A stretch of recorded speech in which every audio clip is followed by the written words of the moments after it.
Hey, yo, what's good, man? There's some new shit that I was trying out.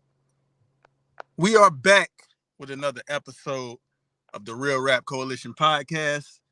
And today we have another episode of our In Real Time segment. Today we're coming to bring to you the newest from the Marvel collection. Miles Morales is back with another one, a sequel to Into the Spider-Verse. We're coming to bring you Spider-Man Across the Spider-Verse, man. Before we get into that, who we got in the building? My name is Showtime Slim. Who else we got? Yo, Spidey Roots in this bitch. Hey, yeah. We back at it again with a lit ass movie. This shit fire as fuck. We about to talk about this hoe. It's Big Bad Miguel O'Hara, man. The man with the plan. All right, man. Shit, KTL, you want to go ahead and take the lead on this? All right, so first things first, man. Spoilers are going to be in effect, man. So y'all, this is your warning now. Fuck off if you don't want to hear it, but we would hope you stay. First things first. If you have not already, go watch Spider-Man Into the Spider-Verse. Fantastic movie, I think, in my opinion and the opinion of the others here. But, go watch that. You don't have to watch it to enjoy this movie, but it will definitely enhance your enjoyment of this movie. With that being said, short synopsis of the story. We pick up. I don't know. Was it explained how long it is after the events of the last one? Was it a year? Yeah. So I watched the original one earlier, and at the end of the movie, he said he had only been the Spider-Man, the only Spider-Man for 2 days. Yeah. And so in this movie, he made the same exact kind of statement, 6 months, but he right? said a year and 4 months. Okay. So I'm thinking this is like almost a year and a half after the events of the last one. So yeah, a year, a year and some change after the events of the last one. We begin and we see, what Gwen and Miles have been up to since their original adventure, right? And through some circumstances that we'll get into shortly, they end up being reunited and a whole different adventure starts. There's a new the bad guy of this one is a guy called the Spot, not a hugely popular Spider-Man villain. So, good to see some shine on that. Were y'all aware of him before this? Nah. Well, I mean, maybe, but like not to where like I would be like, oh, that's him. That's the guy. Like, Wait, no. who? Yeah. I'm sorry. Who The are we Spot. talking about? The villain. Spot. No, I have never heard of him ever. Yeah. Okay. Like a motherfucker. Like I say, I avoided the trailer for like a lot of the trailers for this shit because like people were saying, oh, they're giving away all the movie and shit. So I avoided a lot of the trailers for this shit.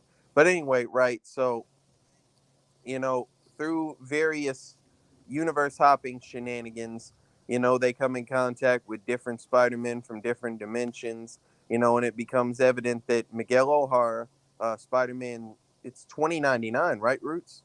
Yeah, 2099. Yeah, Spider-Man 2099, for those that know, has assembled a task force of spider people, to police all the shit that got fucked up from the last movie.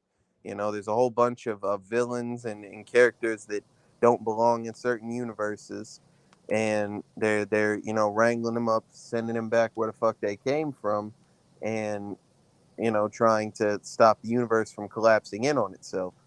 There's a lot more to get into, but I'm not gonna do that right now. That's just a good overall synopsis of the movie.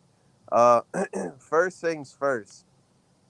I felt like this movie was two parts of a movie. You know what I'm saying? Like it was almost two movies put into one because the first half is its own standalone story, and then we get to the second half, which is actually the movie that I think we were all like expecting, the whole time.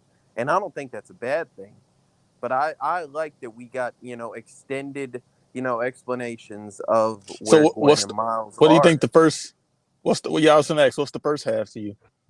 So like, you get the whole long Gwen story of like where she's at, what's going on, etc. Right. You know, you get the Miles story, all of that shit, you know, and then the movie switches over kind of like at the point where they meet and when like all of that shit happens and he goes through the portal, and that's, you know, the second half of the movie. That's where you see all the different spider people and etc. You know, but like in the Okay. beginning, it's just like it's a story about them. Like for the first 20 or so minutes of the movie, I'm like, oh, okay, well they're telling this movie from Gwen's perspective, and I think that that was pretty good, in my opinion. Yeah. You know I what I'm mean, so for saying? me, I don't really view it as two different stories. The way I kind of see the way it came together was that they kind of just showed us like when it first came on, I was thinking, okay, this Gwen's backstory, like kind of like you said, we didn't really get a lot of her backstory at all in the last movie. They showed us the issues that she was having with her family, like her dad and stuff like that. And Mm-hmm. then on the flip side, they did the same thing with Miles, which is something that they kind of showed like the family dynamic in the last one. I think they showed more of like his mom's side in this too, because I don't think they showed that much of her last in the first movie. But Facts. yeah, I feel like they showed us like the family struggles that they were going through. And I think actually they kind of just made that tie in to like some of the shit that was going on later. I don't really look at it like it was separate.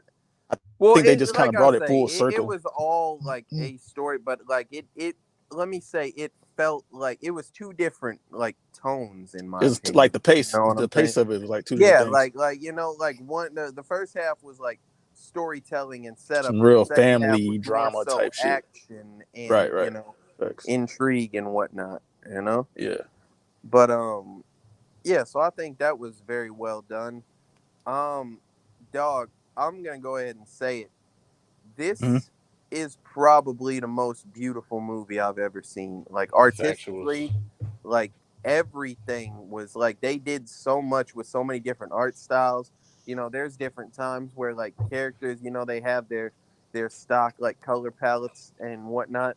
And there will be times like, for example, like towards the end of the movie when Gwen's talking to her dad, they do Mm. the inversion of the colors on her suit and like the background, etc. Like it's a bunch of different moving parts that if you're really looking, you know, you'll notice. But like, you know, it's just subtle things, and I really appreciate that a lot. Like I say, like all the different things that went into this, you know, like they have different shit where like she's standing on the subway and it's, you know, her in the suit, then the door opens and it's just her, you know, like regular and shit, you know, and all Yeah. different type of shit. Like they did a lot of cold ass shit with the art style and the animation and whatnot.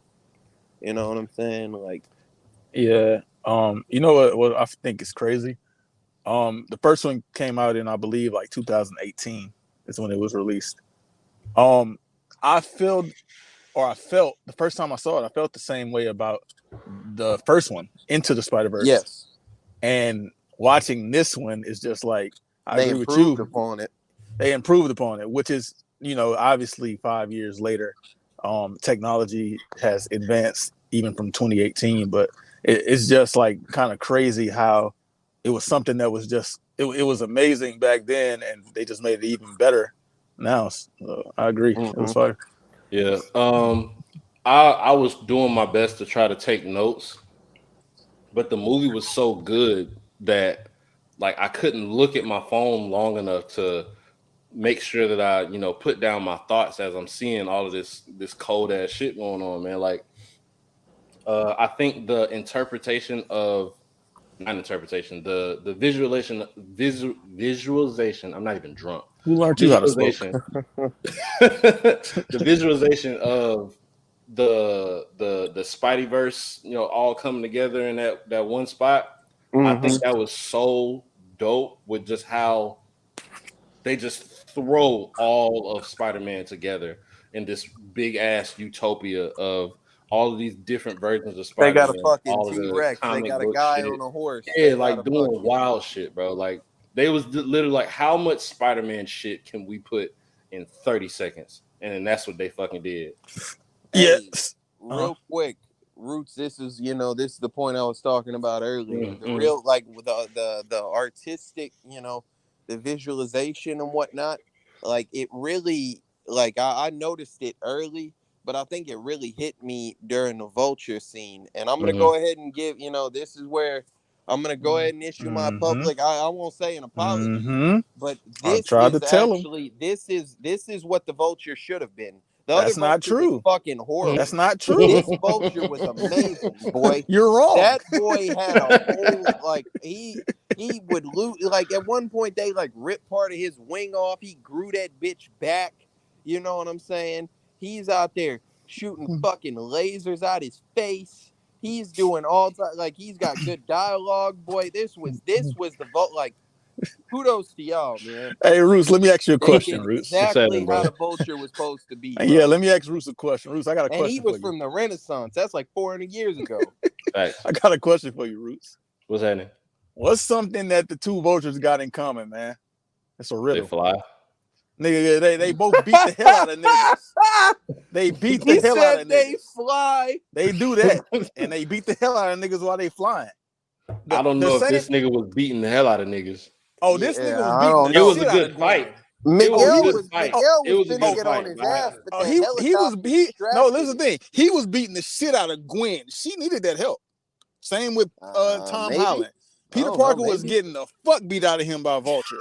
This is what Vulture does. He beat the shit out of niggas. Bro. Yeah, but that was I will say Tom Holland was definitely getting his ass whooped. Bad. Gwen was. Yeah, that was a sorry. I will not say that she was catching the same type of ass whooping, bro. Like I just can't. I don't know, not the same type because Gwen was colder than Tom was in that definitely movie. I be feeling like I thought about it in like the last movie too. Like, Peter Parker was up there fighting whoever the fuck that was in the collider and shit. Green Goblin and shit. Mm-hmm. And it's like I don't know if he's really getting his ass or if he's just sitting there talking shit the whole time. It's like, all right, yeah, like you landed a punch on me and shit, like that happens, but like it's not just an ass whooping if he's still talking crazy to you. In which we've seen like in the second Spider-Man going way back.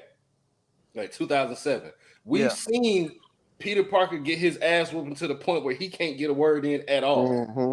Talking about he getting the mask beat off his face, bro. Like getting his ass. But my point was that I'm gonna go ahead and say like y'all really a character that I do not like very much at all. Y'all made him cold as a bitch, and I really appreciate. I'm not a Vulture fan either. From the art beating style, the shit out of the niggas. Abilities. But like I said, Miguel was on his ass. Miguel was finna get on his ass. Miguel came in. He wasn't stunting none of that shit. Shit out, buddy. Which I hope they grow. I hope they give a little bit more insight to his character. Because let him do that bitch at least one time, bro. Well, he's not Spider-Man 2099 is not the same as the other Spider-Man. He was not bitten by a radioactive spider. That motherfucker created himself in a lab and shit. He gave himself some powers. And that boy, like, he has all type of different shit that he does. He's got claws and shit. He's got these fangs, you know what I'm saying? He can inject, like, venom and shit. Like, it's a whole different ball game. Boy, this ain't no regular Spider-Man. Fast. Like I done seen him do some cold ass shit. They actually had like a little short cameo of him in the first movie. Yeah. At the end credits. And so I think that's also like a good way to kind of tie into this next movie. Kind of the way they did Adam Warlock with the Guardian shit, how they kind of previewed him in one of the earlier movies and then they brought him back for one of the sequels. I think that was a good way to tie that in. See, with 2099, right? The first time that I saw him, which is actually the first time that I saw, the illustration of what the Spideyverse looks like. There was a game that came out. I want to say this was like 2014. It's called. I'm looking at it now. It's called Shattered Dimensions. Yeah, Spider-Man. They Shattered did Dimensions. all of that shit and back then too. They had 2099 in that motherfucker, and that nigga was cold as a bitch. Mm-hmm. Like talking about this nigga, like I say, teleporting. This nigga, like just doing a bunch. Like he don't need webs, bro. He just cold as fuck without that shit. Like that shit just a plus. I think like KTS said, he was made in a lab. Like he got different. Lila. I like that they little AI put Lila there like that. You know what I'm saying? You don't even like AI. Well, no, I'm saying like I like that they illustrated Lila to look like that. You know. Not your AI fan, Roots. No, I think the AI was a bad bitch. So Look at hate chat GPT you though. know what I'm saying? Yeah, that's the dude, bro. I'm talking about a bad bitch. Like, All right, so boom. Hey, so I gotta do it. I do it every episode. We gotta go through the cast real oh, I quick, thought you man. was going to talk about John Wick. All right, go ahead, bro. Nah. I gotta go through the cast. So we got the original Miles Morales, Shamik Moore. We've talked about him a couple of different times. I think he did a lot better. I think his voice acting got better between the last movie and this one. It might just be the writing, just be more but comfortable it's in his still role. exactly. I think that might have something to do with it. But yeah, he was definitely cold as a bitch in this motherfucker. Goddamn, Haley Steinfeld played Gwen Stacy. She was cool too. However, her voice acting isn't as good. Like I feel like for the dialogue parts where she's just talking, it's good. But when you have to voice act yourself running or in a fight or something like that, it should sound different. Whereas it just sounds like she's talking regular throughout these fights and shit. But even still, cool ass character. Oscar Isaac is the one who played Miguel. If anybody has seen Moon Knight, that's what he's also Moon Knight. Originally from. Well, that's what I know him from at first. What's up? So something about him. This is his fourth Marvel project, and like you said, he played Moon Knight. He's credited for being in the original Into the Spider-Verse because he had the little cameo at the end. Right. But he was also in he played Apocalypse in X-Men. 2016. Oh shit, I didn't know that. Yeah, wait, I did know that. I looked that up whenever I seen Moon Knight. Okay, yeah, that makes sense. Jake Johnson is the person who played Peter B. Parker. So that's like the Peter that trained him, his mentor. I'm not as familiar with him. His face doesn't look familiar at all to me. I'm looking. He was in Jurassic World. He played Lowery, whatever the fuck. I'm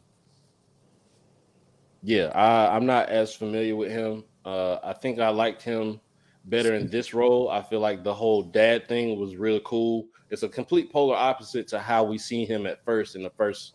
He was a fat piece of shit in the first one. Definitely a fat piece of shit. He was a fucking asshole. This nigga ain't want to have shit to do with Miles. Nigga finally took him under the wing, and now this nigga a dad to a little baby spider girl. And I think that shit dope as fuck.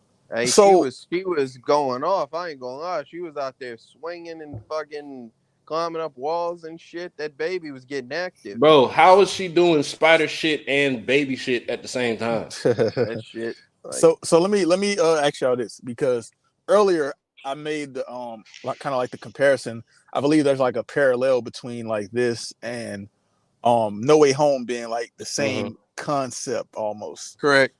And so I don't know if I'm kind of off track with this or if it's something to it, but the way I'm looking at it is like I kind of look at Miles as like the Tom Holland character in this. Because in the last one they introduced us to the other two Spider-Mans. One of them was actually the Amazing Spider-Man. And so that's why I'm thinking the one that died, I believe, was the Amazing Spider-Man, the one that got killed.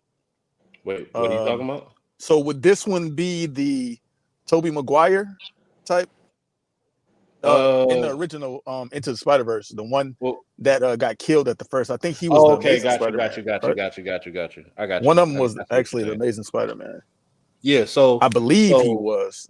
Peter B. Parker is definitely like the Tobey Maguire Spider-Man. He's the Tobey Maguire. Okay, he's the most experienced one.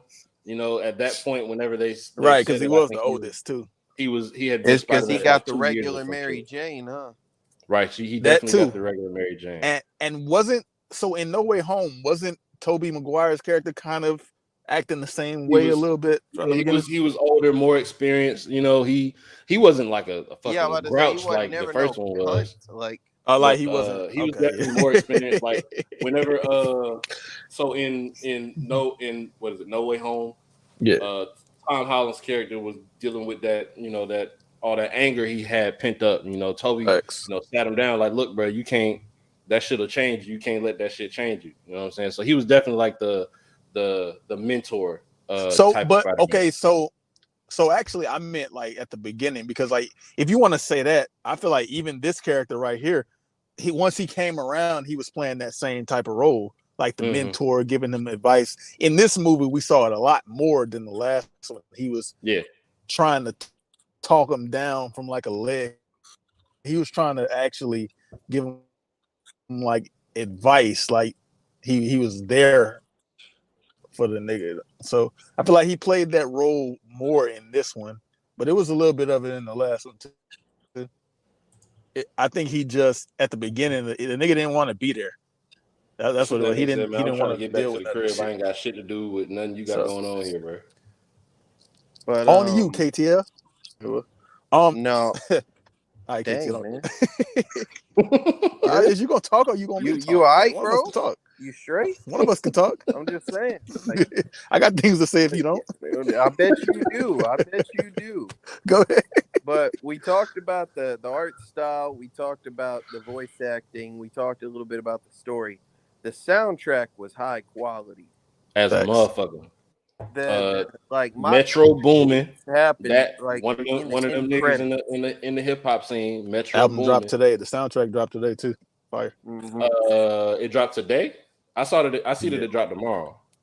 Well, it drops at midnight. So okay, well but Metro Boomin, one of them niggas in which I super fired that more artists, rap artists or whatever you want to call it, R&B artists are getting into the soundtrack game. That is a fat ass check. Hey Slim, me and Roots was talking about before the shit started. Like that Post Malone and Sway Lee joint, like they make popular music, and that bitch is like they most popular shit by like a good bit. Because like not only is it they fan base, but it's like the Marvel fan base. It's also streaming that shit. Yeah, whenever. Go ahead, son. He was lagging for a second. I talked about that song on right now. I'm tripping. Your internet is fucked up, dog. Run it back. All right, let me know if I'm good. Am I good? Yeah. You good? All right, somebody else talk then. Nah, you good, bro. We just said both of us just said you good. That nigga's shy. He got stage fright. He's catching. I'm good. I'm good. Yeah, like I kind of hear like a lag. Like I'm hearing y'all later. Turn the YouTube off, stupid ass nigga. I don't have YouTube on. Go for it, bro. All right, man. Well, I'll just go ahead and talk then. But pretty much what I was gonna say was that we talked about like the Sunflower song a few times in the past, and when I was rewatching Into the Spider-Verse earlier, I noticed that obviously this song was kind of made for the movie. It was made for Into the Spider-Verse, and so to open up that movie, they had the song playing and they had Miles singing along to it. And so that kind of made me think more like, yeah, this was actually designed for this movie. Because I don't think normally in movies they have characters singing along with lyrics. I think occasionally that is not a regular thing. Yeah, occasionally I see they might have like in Free Guy, they had the girl walking down the street singing along to Mariah Carey. But I don't think that happens often in movies. It might be a copyright thing. I'm not sure. But he was literally singing along to the Sway Lee Post Malone song. And so that kind of stuck out in my head. Like, he had another scene where he was singing that shit without it even playing. Mm-hmm. But yeah, the soundtrack for this shit was super fire. The only voice I could pick out was ASAP Rocky. He was during the kind of build up to the end. I think Nav was on a song. There was one. Nav was on the song. It was it was during the It was during the credits, and that was my favorite song. In which I really don't like Nav as an artist, but I actually fucked with him from what I heard. Mm-hmm. But yeah, man. Shout out to these artists going to get that movie bag. Hope to see a lot more of it. We started off with Kendrick Lamar doing Black Panther 1. Rihanna did Black Panther 2, and now Metro Boomin got a motherfucking Spider-Man check with this one, man. So I think that shit's super fucking fire. Mm-hmm. But go ahead, Slim. You said you had some things you wanted to say, man. Go ahead.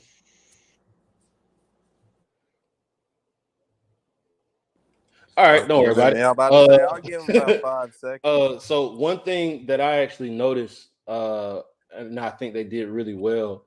So when you think about like how characters move, in live action movies, they go through whole classes, and some people are just experts at the body acting, just doing certain things, the way to run, the way to jump. So when you think of the difference between Miles Morales and Gwen in the movie and how they move as Spider-Man, Miles Morales is a lot more aggressive in his movements, whereas Gwen is very much more feminine in her shit. Like, she'll land on her fucking tiptoes. Like, there was a point where she fucking slingshotted her fucking self, goddamn 30 feet, and then just kind of jogged out of that shit. Just kind of tiptoed out of that shit. I think the fact that they focused in on that to make the characters look so real, in their movements, I thought that was super fucking fire, and it was very accurate. And I just wanted to point that out. I think that was really dope how they did that shit. No, that's a fact. We could talk about the other Spider-Man and shit, you know what I'm saying? The main ones that we really got to see, Do y'all have anything else y'all wanted to say about Miguel, as a character first? I think he was a fucking dick, but I think it was necessary. Like, he's one of those. I kind of think of him as a lesser evil Thor, whereas he believes what he's doing is completely right, and he'll do anything that he needs to, that he feels necessary in order to accomplish the goal for the greater good. That's kind of what his motive was. Miguel's motive was in this. Even if they break down the origins of what being a Spider-Man means, and how, in which we all notice it, but we never really focus in on it. There's always somebody that has to die. In the Amazing Spider-Man, he lost both Gwen and his Uncle Ben. And the first Spider-Man, it was Uncle Ben. And Tom Holland Spider-Man, it was Aunt May. Uncle Ben was already gone. In all of across the entire Spideyverse, it's a regular thing that somebody has to die. You know what I'm saying? Like, it's just in the development of the character. And so this nigga was basically, bro, one of your people got to die. If we stop that shit, it's just gonna be bad. Our shit gonna fuck up and all this other shit. And he learned that from his fuck up of trying to do the little. I kind of think back to Flashpoint, where Flash goes back and he finds a reality where his mother was able to not die, and his father didn't have to go to jail because they thought he did the shit. He lived there for a little while, and then the universe got fucked up. And I think that was pretty much the same thing with Miguel's character of his origins, where he lost his daughter, and then he found a place where he could have his daughter, he could have his family, and it just turned out bad for him. And he didn't want that shit to happen for the whole Spideyverse. So he said, look, I'm gonna take this L, but if I gotta take this L, y'all niggas gotta take this L too, because that's just how this shit go. And so I wouldn't say that he's an evil character. I think he was like a, what's it called? A necessary evil. You know what I'm saying? Well, it's an archetype that we've seen a lot. Really, you know what I'm saying? And like within movies and shit and like shows where like somebody's like, okay, sacrifice is necessary to do the. It's the argument of one versus saving 100.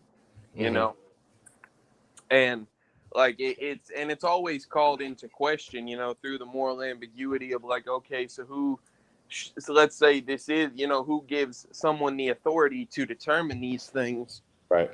But it was done well, like inherently he wasn't just a bad character, but he was definitely the villain of the movie, aside from the Spot. Y'all can hear me? Yeah, we hear you. I was just messaging you. All right. Yeah, shout out Lights Out Television, man. Say KTL got the cleanest Spider-Man pick. Man. But Roots, did you just call Thor evil a little while ago? yeah, in which I'm just so I guess the protagonist is a better way of putting it, but just the way that I was antagonist, yeah, the way that I was putting it, I was comparing him to Miguel, and where it's like what KTL was just explaining, one life compared to many lives, whereas Yeah, that's with what Thor, Miguel it said to was him. either everybody live and we all die, or half the people die so the other half can live. And that's kind of the shit that Miguel was on, where look, bro, you gotta lose somebody. Yeah, Miguel, he basically told Peter that, I mean, my bad, not Peter. He told Miles that. He told Miles the whole save one person and kill more, or kill whatever that, that little saying. He told him that, and Miles' response was basically like, "No, I can save them all.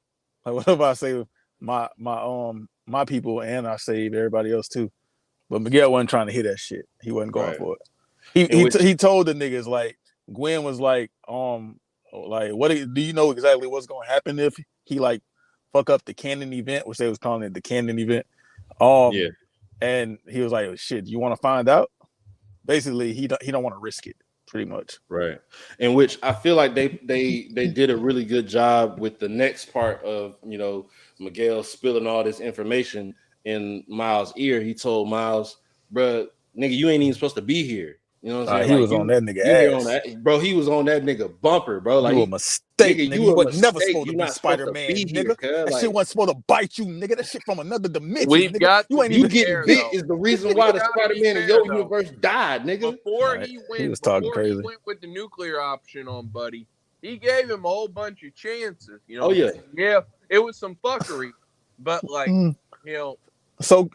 but it from really Miles' had perspective, to get there KTL, before it got there, Slim. KTL, from Miles' perspective, he a 15-year-old kid, and they saying his dad gotta die. So he don't want that shit to happen. That's not what I'm saying. I'm just saying, like, there was a whole chase, a fight, and some old shit before he finally snapped on Buddy, So, like, nigga, look, I've been trying to keep it easy on your dumb ass, but now I'm gonna just let you have it. Go ahead and tell you everything. You know what I'm saying? In which you a fucking fraud, you a flute, boy. In which I feel the character development is crazy in this shit. Miles start out as a what is he, like, fucking he a year and 4 months, so he was 14 when this shit popped off. Now he's 15. Motherfucker telling him he got to lose his dad, and he not supposed to be Spider-Man in the first place, which is it plays off of Miles Morales is a newer character on screen in the first place. We're familiar with Peter Parker being Spider-Man. Not only is this new Peter Parker younger, but he's also, he's not white like all of the other Spider-Mans have been, and so that it's just a different light to it. And then for him to go through all of these things while his life is already the way that it is, it says something. There's another thing they introduce with these Spider-Mans of the father being a man of authority. He walk around with a badge on, and so that plays a conflict in which they do this with Gwen as well. Of I'm a vigilante, my father's a cop. By law, my father should arrest me. I'm breaking the law. And I feel like they did a really good job with that with Gwen. Her story with them starting from a different perspective. I fucked with that. I was kind of confused by it at first because I'm like, nigga, this is a Miles Morales movie. Why the fuck we focus on Gwen so much? But I felt that it was necessary. Gwen can't get her shine? Shit. No. But let me finish. I feel that it was necessary. I feel that it was necessary for the story, to give her more shine. I'm gonna keep it a buck. If it wasn't for Spider-Gwen, that nigga Miles would have been dead. Yeah, that nigga still be bumbling. That nigga be dead. Trying to figure this shit out. I don't know if that's probably completely fair, Slim. Why? Because, like, she did some shit, but we not gonna act like, before all that shit, like, before he even really, like, linked up with that bitch, that him and Peter wasn't running around learning how to be Spider-Man and shit. He definitely was. He already had a mentor. The problem is they was finna get smoked. I watched it earlier. They was about to get smoked by Doc Ock, and she pulled up and saved them niggas. But yeah, I feel like it was definitely necessary for them to kind of expand on her character. Not even kind of to expand fully on her character. it adds more to the story. It adds more character development, and I fuck with it. Yeah, and then like I was familiar with the story before the movie and whatnot, but I don't know, how y'all felt about like the thing where like Peter was her best friend and he turned into a big lizard and like trying to be special and shit. Like I feel like it was just a means to an end. They gotta, everything is connected, so you gotta make sure it connects. So if you're gonna make Gwen, which we know Gwen to be, I just think it's a unique, Spider-Man. like it's not somewhere you see Peter often, like find himself. Yeah, you don't see him as the side character. Hey, something that Bruce mentioned earlier about Miles Morales being the like a new character and being like an African American character, which is not something that we really see as Spider-Man. I think this movie did a good job with bringing diversity in too, because they had at least 3 Black Spider-Man characters, and they also had an Indian character in there. Oh yeah, we that's dope. Literally like where we was leading to. You know what I'm saying? The Indian Spider-Man, he was kind of stunting on them boys. That boy was new as cold, fuck, but bro. He was clean as fuck. He was out this there. That nigga pull up beating ass and playing with a yo-yo at the same time. He was good at everything, bro. He's like I'm smart in school. I don't gotta try. My hair is amazing. I'm handsome as fuck. I'm Spider-Man, but I feel like as a bitch. I feel like Hobie was the one that was stunting on everybody. Slim, but I'm saying like stunner. This motherfucker really was like he was just stunting. Like he was like he pulled up clean, I'm really bro. good at everything. Like I want to. I got a bad bitch. My hair good. I fight good. I'm smart as a motherfucker. Like they all smart and they all fight good. Yeah, but they don't be saying it.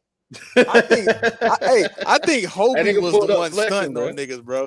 And but Hobie didn't trying to. That was because he just Hobie didn't give a fuck. He didn't give a fuck about nothing. But that's what made him. That's what made him more clean is the fact that he didn't really give a fuck. He really didn't give a shit about none of this shit. He was just like that nigga Hobie said, "I quit, nigga."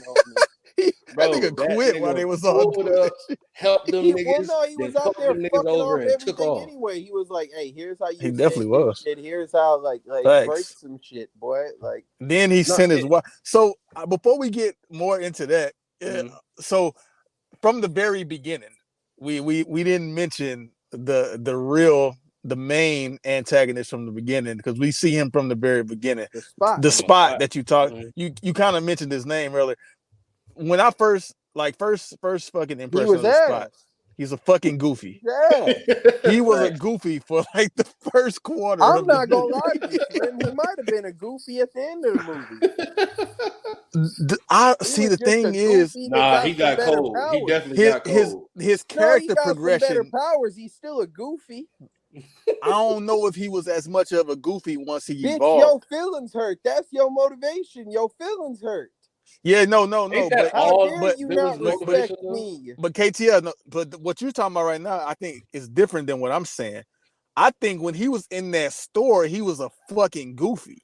Facts. In that scene, that ATM out through the whole. It was a lot of shit he was doing, bro. Bro, he ain't know how to rob shit. This nigga try to lean and look cool. Nigga got slice of the bread falling out his stomach. Hey, he kicked himself in the ass. Nigga kicked himself in the ass. Like, he kicked that himself into himself, bro. That nigga say, "Sir, please just let me rob you." It's my first time doing it. You make it difficult for me. He said, "I'm like Robin Hood if he gave him to himself." That nigga was a fucking goofy, bro. The nigga asked what he doing at the ATM machine, bro, and they got his arm stuck in there. Hey, the funniest part of the movie, boy, is like whenever they cleaning up after the fucking fight. Like to me, is they clean up after the fighting dude. He says something. He's like, all this time I thought my holes were a burden, but now my holes are the safety very much. So he's like, hey, can you quit talking about your holes? Worker, making everybody uncomfortable. I actually expected more laughs in the theater, bro. I feel like I was the only one laughing. Slim, I swear to God, I'm in the movie theater and somebody like he said something. He was like, I just got to figure out what to put into my holes and something. So I was like, hey, yo, bro, I swear to God, I think I was thinking that too. I literally said it out loud, boy. I was like, hey, yo, like, is nobody gonna say nothing about this? KTL Roots, listen, something that I found like funny about this nigga backstory, bro, is that when I was watching, He hit him with a bagel. But I was watching Into the Spider-Verse earlier, and I saw the exact scene, and the nigga threw the bagel and hit him with the bagel, and I thought to myself, like, it reminded me of that motherfucker shit where like a nigga he threw pizza at a nigga and the nigga tripped over a rat. It reminded me of that when he hit dude with the bagel. And so when they brought it back in this movie, he was like, "Yeah, you hit me with a bagel." I'm like, "Oh, come on." Man. Yeah, it's the same shit because that nigga that tripped on the rat and got hit with pizza, I think came back blasting shit. When I watched the first one, I thought bro, the dude that got hit with the pizza got clapped. Oh yeah, he definitely got clapped in the face. Never mind. Yeah, the nigga that tripped over the rat definitely was a different nigga. That nigga definitely came back and kind of fucking executed most of that fucking hood. The nigga that tripped on the rat. Hey. Either of y'all seen Ant-Man? Yeah, the new Ant-Man? No, not the new one. KTL, you care about Ant-Man spoilers? Oh, brother, that's not what the people are here for, Slim. Yeah, but do you care about them? Yeah, but like. Okay, well, we can skip past that. Movie came out 4 months ago. The other funniest part to me is they sitting there fighting and they fall through that little like teleport hole, whatever the fuck, and like they end up in a laundromat and shit. First off, that boy said, "Where'd that goose come from?" But the fucking them kids got that Spider-Man mask on. That boy says, "I don't think I want to buy this costume no more." Like, nigga took that shit off and walked off. Nigga was embarrassed. That shit's ass. Like, nigga just seen his hero slipping and sliding in bubbles and shit, bro. I wouldn't want to wear that shit no more neither. Dude who's just got paused. He's just a bunch of like wormholes and shit. Like, it's a bunch of holes. That's all he is. Shit is that? Yeah, that's all he is. hey, y'all remember the scene where Miles was up there talking to his mom when they climbed up on the thing or whatever it was, and they saw him and Gwen up there. Mm-hmm. So she was out there hating. Hey, something happened like in the theater during that scene, bro. It was like we was watching it, and that's like a heartfelt kind of scene or whatever. Yeah. And a nigga turned around while he was talking to his mama, and he looked at the nigga that was next to me. I don't know if it might have been like, I don't know what it was, but it was somebody next to me. It was dark. I wasn't looking at him. And the nigga turned around and he was like, "Hey, can you please stop throwing popcorn this way?" And so that shit kind of just made me laugh. Was they really throwing popcorn? I don't know, but why else would he say it? Bro, how you don't know the nigga next to you throwing popcorn, bro? Bruce, I'm looking at the screen. I don't know what this nigga next to me doing. Popcorn at a nigga, bro. Hey, send a couple more kernels this way. Why would he be throwing popcorn? See what happens? Because niggas is immature, bro. He was gonna beat. Hey, he might have been a kid. I don't know, but I wasn't looking at that nigga. But the nigga, that's what makes that scene memorable because it happened right up there. You was about to see 2099 in Miles. Bro, I done seen a motherfucker get beat up over smiley potatoes, boy, getting beat up over popcorn. He said, "Can you please stop throwing popcorn this way?" Why would this nigga be throwing popcorn? Why would he pick that scene? He's like, "Oh, hell no, breaking action." Hey, he's like, "I don't want to fuck up this shit, bro, but like, look, this shit kind of calm right now, so I can address you now." Listen, I don't. Roots, that's like 40 minutes into the movie. You think he was popcorn for like 40 minutes. Like, just that's what I want to know. How long was he throwing popcorn before this nigga finally picked the right moment to say something? I'm thinking he had enough popcorn, bro. He just that boy got hit with popcorn for 40 minutes and said, "All right, I've had enough, pal." Like, look, bro, the first 30 minutes, it was kind of funny. But now these last 10 minutes, you pissing me off. Now you think I'm a bitch or something. He had to be fed up to turn around and say that during the movie. Like, the nigga was loud. He didn't whisper that whole nigga. He was loud. Nigga, because I know it's some heartfelt shit going on, but look, you gonna stop from that popcorn. Hey, everybody, look at this guy. Hey, because look, I sit all the way at the top whenever I go to the movie. I sit like at the very top. And so there's like a little kind of like a thing. He's a menace. He was just throwing that missions. Like, he's sitting at the top of the fucking theater. Yeah, we're at the top. I don't know why. Like, I didn't even know he was doing it. What a fucking menace. This nigga being a DC sniper with popcorn in the movie theater, guys. Nigga just throwing the popcorn at another nigga down there. They both white, I think. Hey, Slim, did you look at that dude after that? Did you, which dude? The one next to me? Like, learned his lesson? I kind of think it was a kid, but it might have been a fat nigga. I don't know, but it might have been a kid. All right, man. He was next to it. Hey, you know what's crazy? He was Go next to his dad. It had to be his dad. He was next to his dad. His dad ain't say nothing. His dad didn't say shit. Nigga, dad ain't say nothing, boy. Your son throwing popcorn. Oh my god, man! But all right, Look, man, this public service announcement. You throw popcorn or anything to me while I'm sitting. I done paid my money to go and enjoy this motherfucking masterpiece. I'm getting up and beating your ass. I don't give a fuck. Bro, I don't. It can be the most heartfelt shit going on the screen, bro. You got 40 minutes to cut it out. After that, I'm finna say something. But so Hobie was cold as fuck, man. That was the one. That was the one we was gonna get on, bro. All right, hold on. So Daniel Kaluuya. Yeah, something like that. I don't know. But yeah, him. So Daniel Kaluuya, you know, we know him from Nope, Get Out, motherfucking Black Panther, Queen and Slim. You know, we know him for a lot of shit. You know, as of late, that nigga was cold as fuck in this motherfucker, bro. And he was the one that played Spider-Punk. Knocking that hoe too, boy. Yeah, he was the one that played Spider-Punk. Oh, let me ask: is that so? Like, he was knocking that hoe, boy. KTL, is that like a playoff Cyberpunk? You know, I don't know anything about any of those, but I noticed I noticed the fucking colors on this thing. I'm like, why this nigga changing colors? And then I was like, wait, is that something to do with like Cyberpunk or something? Well, go ahead. Like the word punk being attached to like cyberpunk, steampunk has existed for a long time.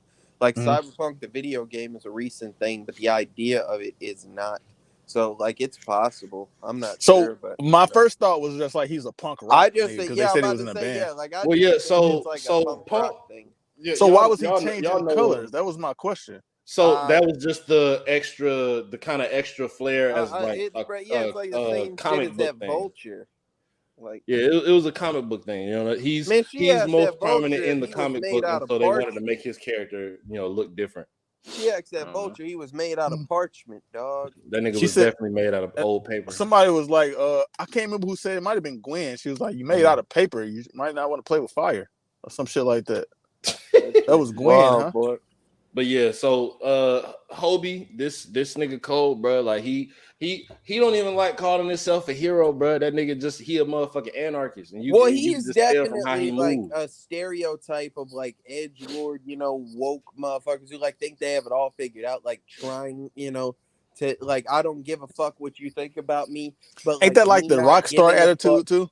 It's like the quote unquote rock star attitude. Yeah, but it's like oh yeah, I don't give a fuck about like what you think about me, but like in the back of my mind, that makes me cool, you know, to you, etc. Kind of like a hipster thing. I think so punk rock started off as kind of like a rage against the system type of movement, you know, fuck the establishment. You know, the government is meant to control us, and we're not going to let that happen. And we're going to express that through our music.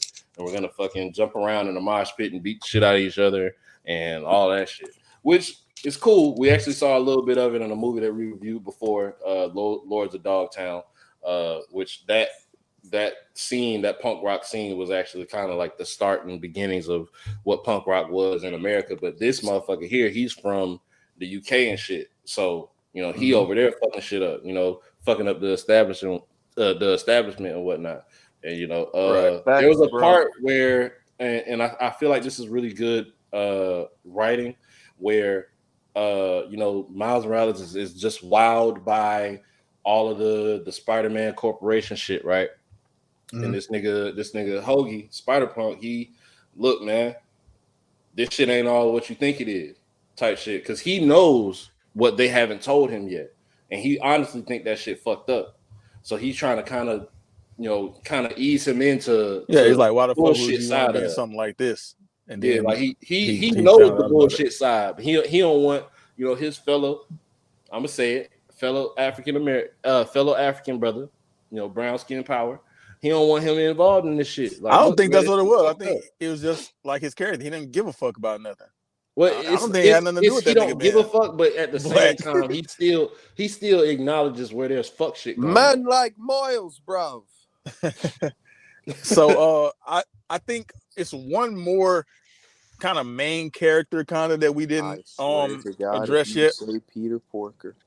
No, Peter Porker wasn't a main character. Although I was waiting for Peter Porker throughout this movie. I'm glad He's dead. Bro, they put him continue where with he what put. you were saying. Shout out Peter Porker. We'll see him in the next one. He's dead. But I was gonna say the other Spider Woman, the black one. We didn't really Issa address what y'all think Rae. about her. Issa That was Issa Rae? Yeah. Okay. Fire. First I things feel like first. they did not do anything with the fact that she was pregnant. I Yeah, feel I'm like about that to was say weird. she's pregnant. It's ambiguous. I don't know if it's Miguel baby or not. I don't, you know, Why would you think it's his? because that like. Oh, you like, think they're together or something? Well, like I don't know if they're like together or whatever, but like I figure he might have been. They weren't fucking close them. enough. But like I didn't never because think that. she said something. I forget what she said. She said some shit about like, yeah, we don't know what it is, something. She said he's something, and like it sounded like a descriptor. You know what I'm saying? Like it Yeah, sounded like she some said her husband was foreshadowing. fine, and that was all that she said. No, Oh, she yeah, said facts. something She before said that something like because she that. said he's something and handsome, and And then Miguel kind of came up after that too, but I didn't really put those two things together. I just I truly- don't know where like what universe she's supposed to have come from, but like that They didn't really explain other, much about her either. yeah, like that being the other like the only real possible male to like within the fucking context of the characters we're given, it made me automatically associate. Okay. Yeah, I feel like she's a fucked up individual because she's riding around on a goddamn motorcycle slinging webs and shit while she's fucking 8 months pregnant. I feel like that is ridiculous. Well, hold on, brother. She was 8 months. Peter was out here Whatever the fuck swinging she with the was. baby. Peter definitely had a baby out there on the his missions. chest, bro. On the missions. That baby was outside of the womb and clearly could handle her damn self. But the mama ain't want that baby out there. You heard the mama. The mama don't know what the fuck she's talking about. All right. You let Miles would have got on that baby ass. What would have happened, Slim? I think would have been regretful, nigga. He would have been regretful. He'd have lost Gwen again. Or he'd have lost Mary Jane again. Let that baby would have thrown popcorn to Miles, man. Hey, can you please stop throwing popcorn this way?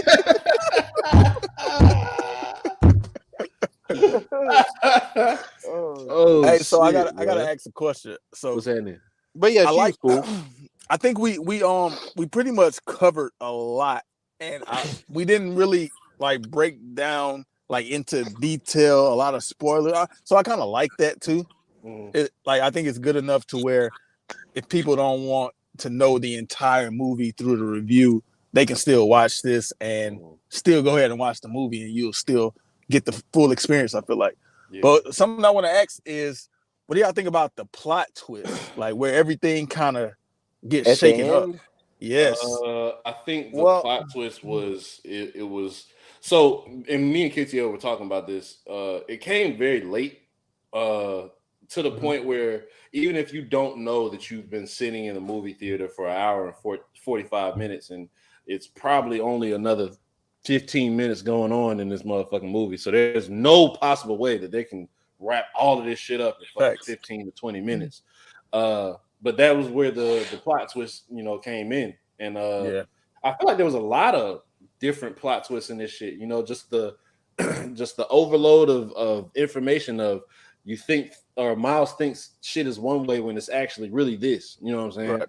And so then when you get to the final plot twist of he ends up in another universe, and he his other universe self, instead of being Spider-Man, is actually the Prowler, which was which was his uncle, and he died. But now his other self is a fucking he on demon time. They got braids too. He got that braids. He got a damn looked like he had a face, like a fucking face tattoo, a scar or some shit. He speaks Spanish as fuck. Like he got a Hispanic accent. He rolled one R. it kind of KTL, come it on. kind of Nah, yeah, but hey, look at regular Miles. yeah. A point about that KTL is I think it's pretty fucking funny that his mama is Puerto Rican and then they got a B in Spanish, and she was pissed about that shit. Yeah, That's but he pretty said fucking because he funny. skipped classes. Slim, it ain't That's a because he's bad at it. Like, I guess. He speaks fluent Spanish. he We hear didn't him show speak up to the Spanish in the first classes, one. bro. And they got a B in that shit, nigga. He That nigga skipped don't go to 6 class. classes, Slim. Yeah, I guess that's the same excuse Gwen had. They both got that same excuse. Yeah, but hers was in English. That's hilarious. Like, that's the only shit you speak. Hey, that's kind of crazy. I ain't put that together. So yeah, like I feel like that plot twist, kind of like what Ruth said, once that shit happened, like I'm like, yeah, this shit is a fucking part 2 coming to be continued. But I told Roots I clocked that shit like 45 minutes out. I was like, yeah, nah. He was like, ain't no way they're gonna be able to finish this. Nah, yeah, I was like, this is gonna be some type of a cliffhanger ending. Yeah, shit, that shit was kind of crazy to me because I like it. Yeah, Miguel kind of explained earlier that like yeah, that spider, the spider that bit you wasn't even supposed to bite you. It's it came from another dimension. It was supposed to bite somebody else, but you got bit. That's why like he explained that whole backstory and shit. And I didn't even realize it whenever Peter got in the fucking machine. He got in the go home machine or whatever. Yeah. The machine that sends people wherever their DNA, like it scans their DNA and it sends them wherever their DNA comes from. Well, the nigga got sent to a different dimension because he got that other spider's DNA. And so it caught me off guard because when he got home, he was talking to his mama, he was confessing, like, Mom, I'm a Spider-Man, this and that. She like, who the fuck is Spider-Man? He said, man, I was that. But they were showing his dad. That's what's crazy is that like the wording of everything being so convenient to even with Gwen being what looks like on the outside of this room. It looked like they set this up to completely confuse. Yeah, that shit was perfect. Like I say, whenever she like Gwen crawled through the window, I was like, okay, hold on a second. Like, he not there. Like, what the fuck? But KT, I just thought he walked to the other room because he was like out of the room. I was like, it's no way, man. And then she just walked out the room. They like, how the hell you get in here? It's like that shit was kind of crazy. And then they got it to where this other Miles Morales, the nigga trying to reason with the nigga, say, man, you don't let me go, our dad gonna die. Like, nigga say, your dad, nigga, because his dad is already dead. Nigga, my pop's already dead, nigga. Fuck your dad. And so at this point, it seems like Miles is in a fucking unescapable situation, and it's like in the Miles Morales video game, you know what I'm saying, Spider-Man Miles Morales and shit you play through, like his pops really do die. You know what I'm saying? Like, so I don't know if they gonna change the timeline here or what they gonna do. You know what I'm saying? Like, well, see, they actually hinted at that. So so when Gwen is talking to her father, they right before that they realize that there's a parallel between her dad and Miles Morales' dad, that they're both captains, or one is a captain. Yeah, I say this bitch is just Miles in a hat, bro. Yeah, so they kind of focused in on that. Where, oh shit, he's a captain, he's gotta die. Black hat. Then a white hat. She comes to the realization that, oh, my dad's not gonna die. I don't have to worry about my dad dying because he's not a captain anymore. He's not even doing the job anymore. And I think that was a point that she kind of realized that this is a way that she can use to help Miles in his situation. She had told him earlier, like, yeah, don't tell your parents that, it'll fuck some shit up, whatever. But like now she's like, oh, okay, like maybe the truth could actually change something. Yeah, because her dad had that little heart-to-heart shit, and he quit the fucking force. Yeah, but yeah, I think, man, I'm definitely excited. Like, I was excited for this one. I'm definitely excited for the next one. I think that was a cool little cliffhanger. It wasn't fucking depressing like Endgame was. It was just a good point to leave off and kind of have us waiting for the next one. Hey, Slim, I talked to Ruth 10 more times before the next one come out. Right now, I think they're 2-0. Like they're up too strong. If they can bring the third one home, we might be looking at an all timer. You know Yeah. what I'm saying? Like, I was telling. I can't think of like many animated superhero trilogies. So No, they don't really have that many. I don't know, man. I was telling Puos earlier that it got a 9.1 on IMDb, and if it, I don't know when those ratings like set into place, but like if it like sustains that rating at a 9.1, that shit would be like top 3, top 4 on IMDb all time. Well, the way they do it is when it first comes out, it's of course the people who run IMDb and the little bit of people that have already seen it, like with the preview, with the the premiere, and these movies come out earlier everywhere else before they come out here. You know what I'm saying? So that's on a smaller scale, and then as the movie exists for a longer time, they start to calculate those other reviews that they get from other places that are well respected, and it starts to level out into the average of what. That's a fact, because it's a lot of movie watchers, but that 9.1 is based off like it was like 6,000 people that voted or something like that. So I don't know what that number is on like the scale of how many people. It's still early. It's early as fuck. Like the movie don't officially come out till tomorrow, officially. Right. So I think it's gonna maintain. I think it's gonna maintain that. At the lowest, I see it going down to maybe like an 8.8. All right, boys. Yeah. Well, let's give our final thoughts and rate the movie then. All right. So I'll start. I got a couple, like 2 things about this. So we talked about like how long the movie was, and they had to split it up into 2 points, like a part 1 and a part 2.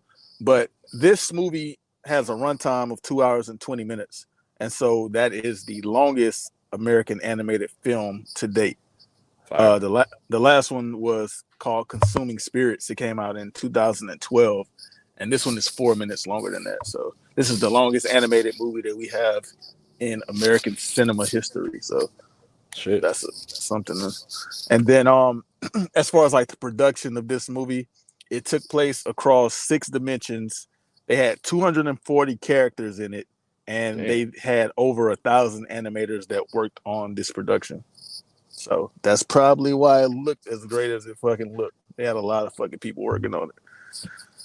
As far as the movie itself, man, I was a really big fan of the first movie, Into the Spider-Verse. It was one of the best movies that I've seen as far as animated movies goes. I thought it was probably the best animated movie I've ever seen. Going into it, like I was talking to Art earlier, and he was telling me like, he heard like he watched like 3 different reviews, and he heard from some people that this movie was probably better than the last one. And I wasn't really convinced because I felt like I seen the trailer before, and I didn't really get much from the trailer. It didn't really excite me like that. And then we talked about it the other day, and it was like, yeah, it's gonna be Spider-Man and these different Spider-Mans and I was like, yeah, but that's the same shit they did in the first one. It sounds like the same thing. And so I wasn't really convinced that this was going to be better than the original one. But I will say I do agree that this is probably better than the original one.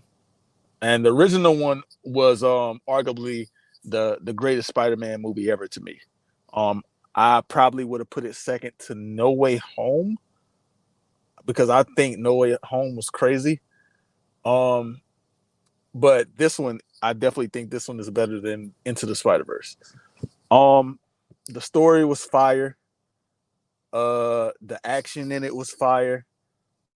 The way they pieced it together, the writing, the plot, how it flowed, there was nothing really that was wrong with it to me, as far as like how we talked about everything kind of happened for a reason. Like we talked about the beginning and how the beginning is kind of different than the rest of the movie, but I felt like it still ties in because it's kind of like talking about these family dynamics, and even throughout the action sequences, the whole thing is because of family dynamics. Like the reason Gwen is a part of all of this shit is because the shit that happened between her and her dad, and she ran off. And the reason that Miles is even running from these people is because it's this shit going on with his dad, and his dad guys. And so the movie focused on family dynamics a lot, and they kind of did it in a way that's kind of different than I've seen in any other movie.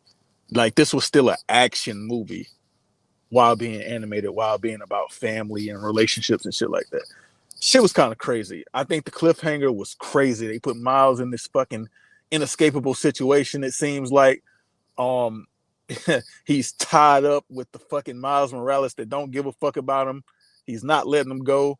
He got his Uncle Aaron, who he missed, but Uncle Aaron ain't your Uncle Aaron, so he don't give a fuck about you either. Gwen fucking turned around and put together the all-star team, brought back Peter Porker. We saw Peter Porker at the end. We saw Noir, fucking Nicolas Cage, Spider-Man Noir. Man, the next one is going to be amazing. Penny Parker, man, they all back. Plus we got the new people. Like, it's going to be crazy. I can't wait to see it. I give this movie an 8.8. Yeah, that's all I got to say, man. That shit was fire to me. Yeah. So I'm gonna start off with some Easter eggs. I'm gonna give some comments and I'm gonna give my rating. So I've been this nigga with this Howard the Duck nigga. Yo, so yeah, so fuck that shit fucked me up. Goddamn. So boom, Easter eggs. So I've been like a lot of people following, Spider-Man for a super long time, at least since the first Tobey Maguire movie. As far as I've played probably 90% of the Spider-Man games that have been released. In light of that, there's a scene where Miles is coming into his dorm room. His homeboy Genki is there, and he's laying down playing a video game. And what's on the screen is actually gameplay from the very first Spider-Man game that came out all the way back in 2000. So I thought that was pretty cool, just being amongst all of this, Spider-Man shit. I thought that was pretty dope. They got all of the different Spider-Mans. 2099, the first time that I got introduced to him was, like I said before, in Shattered Dimensions, which is a game that came out a while ago. I said I don't remember the year exactly. I want to say it was somewhere. It came out during like the early days of the PS4. So if that could give you a timeline, that's pretty much it. It's so much other shit as far as Easter eggs go. They have the oh shit, it's more shit that I remember. Childish Gambino actually did a cameo in this. Well, I don't know if it's necessarily a cameo because he's playing someone, but he is one of the prowlers that are locked up in the Spider Corp or whatever you want to call it, the Spider Hub. And the reason why he's in this movie is because, of course, he was in the Amazing Spider-Man, the second one, I want to say, but he's also tied in because he was actually one of the first people when they were talking about doing the Tom Holland Spider-Man. They wanted to make him black. That was an idea that came across the desk, and he was one very much requested from his fans and just the Spider-Man fan base of Childish Gambino being the new Spider-Man. In which I thought that would have been dope, but the way that they placed him, I think that was cool too. Hey, Roots, what's up? Something that I also noticed, like back in the day, it was a lot of people requesting for Childish Gambino to play Miles Morales in a live action movie too. Right. It hasn't happened, but I know that was something that people were asking for back in the day. In which I don't think that's really even possible at this point. He's much older now. I think Childish Gambino is probably his mid-30s. He can't play a fucking 15-year-old, but even if they continue on the story, I feel like he's far from being able to play that character just, physically and whatnot, or however you want to say it. But this movie was awesome, man.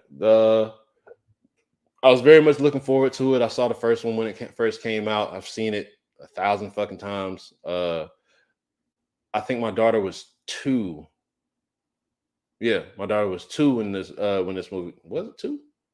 She was younger. She wasn't using words yet.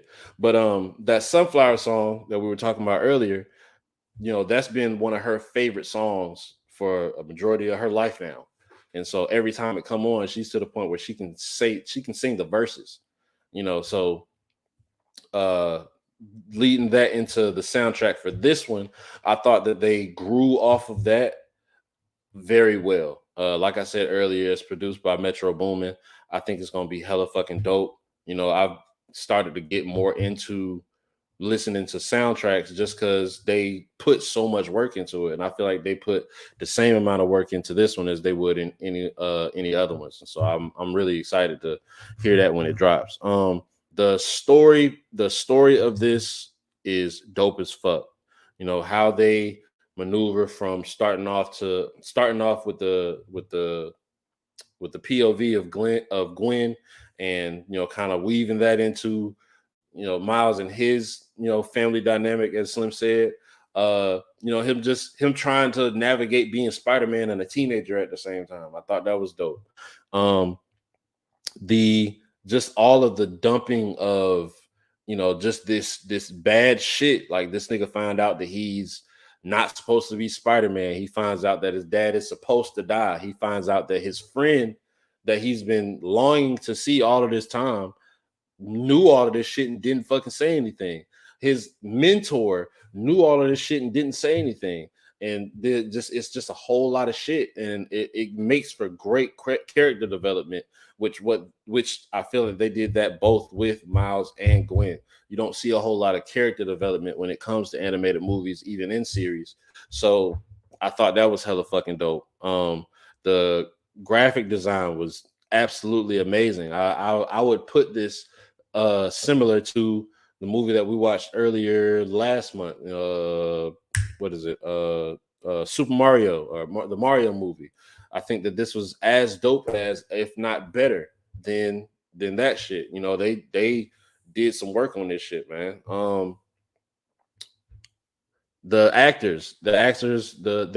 Though there were some points where I felt that the voice acting could have been better, I kind of give a little bit of grace, whereas because these people are not known as voice actors. There are certain things that you have to know how to do in order to be a voice actor that is not the same as being, a live action actor. So I give grace where some of these people aren't used to that. But I feel like that it was still great. The dialogue, absolutely amazing. The one-on-one conversations where you're able to just watch, you know, you know, the exchange between people. I thought that was dope. I think it made great for the fucking storyline. The twists and turns, all the plot twists, definitely amazing. I don't have much bad to say about this movie, and with the writer strike that's going on in Hollywood right now, it could be possible that we're not going to see this movie for a little minute. But I'm willing to wait on it just because I know this shit gonna be fire when it finally dropped. Final score, I gotta keep it in the nines. I'm gonna say a 9.4. All right. I grew up as a huge Spider-Man fan, ever since a young kid, even really, I think before, they were making the Tobey Maguire movies and whatnot. Like, I was just such a Spider-Man fan. It mellowed out a little bit more as I got older, even though I still enjoyed it. But, I just developed a broader range of interests, right? But through the past, I'll say the past 5 or so years, like, it's been a really good time to be a huge fan of Spider-Man. You've got great games, you've got great live action movies, great animated movies. Just the media is thriving based off of the character, and I think that that's a beautiful thing. Um, a lot of things have already been touched on, so I won't just retread the same ground. Uh, Beautiful animation, great soundtrack, good voice acting, a good story, plot line to change some dynamics of existing characters and introduce you to characters that you may not have been familiar with, and give kind of a look at a little bit of their personalities moving forward. You end with a cliffhanger, but it's a good one because it gives you kind of an idea of how the next movie is going to start and is going to work. Um, yeah, I don't think that there's a whole lot that I can say bad about this movie. The first one was a great movie. I had a very high bar for it. I had said it was one of the greatest animated movies I've ever seen, if not the greatest. But this surpassed it, in my opinion, and I think that that's a very good thing. Like I said, they're up to for the trilogy. All they have to do is stick the landing, and we're looking at one of the all time greats. Um, I'm probably like, I've been debating ever since I left the movie theater on the score that I wanted to give it. And a fun fact, while the others were giving their reviews and whatnot, I went and looked. This shit, it has a 9.1 on IMDb. It also has a 95% on Rotten Tomatoes, which is Fire. unheard of. Rotten Um, Tomatoes don't like shit. They no, like the lighthouse. but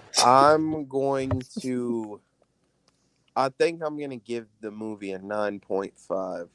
I don't, like I say, I gave Guardians a 10.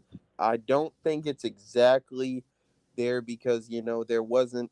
I didn't get the same emotional depth. The emotional moments, but I don't feel like I needed it. I feel like this is both a movie that you can watch if you have not seen the first one and aren't too familiar and still enjoy. You know what I'm saying? But it's also it's a family friendly Spider-Man movie, so you could like take your kids to watch it, but the adults of us that know like a lot of the lore, the video games, the comic books, etc., there's a million Easter eggs to watch. There's a bunch of, references. There's cool characters and fight scenes and, character like it's really, I don't think there's an audience that it doesn't appeal to. So shouts to Sony and them, another one smashed out of the park. Score I gave 9.5. yes. Okay. Well, yeah, man. With that being said, I gotta take part of KTL shit with a grain of salt because they also gave The Lighthouse a 90% on Rotten Tomatoes, and that movie is fucking trash. But Indeed. besides that, this has been another edition of In Real Time, man. This is the Real Rap Coalition podcast. Score. We Final do that score. on here. Mm-hmm. Shit, I forgot. All right, 9.5. 9.5. I gave it an 8.8. I thought you said Roots, 9.4. I said a I thought you gave it 9.4. a 9.5, KTL. He I did. did. Yeah, Yeah, but that's you what I said just it said. twice. So I thought you were saying two 9.5s. No, 9.5, 8.8. That's what I was saying. And a 9.4.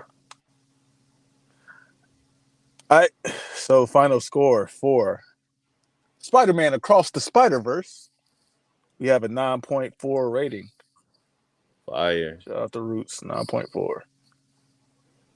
Does that really make sense? Maybe. No, Yeah, I don't think it does, right? no, it doesn't. 9.4. Wait a minute. I don't think that does. 9.4 You plus. might be an idiot. This calculator might be an idiot. All right. Final score. Accurate final score for Across the Spider-Verse. We have a 9.2. 9.2 final rating. That makes a lot more sense. Shout out to me. I was And still we're the closest. 0.1 higher than IMDb. Get like us. Fact. maybe if we go vote. Join us again tomorrow, man, for another episode of the Real Rap Coalition podcast. We will be reviewing The Gift, my pick this week. So pull up. And that is out. What am I talking about? That is it, man. We don't really do shit this late. Hey, quit throwing popcorn. All right, man. Don't throw popcorn, man. What the fuck? All right, man. Bye. In the fucking shit.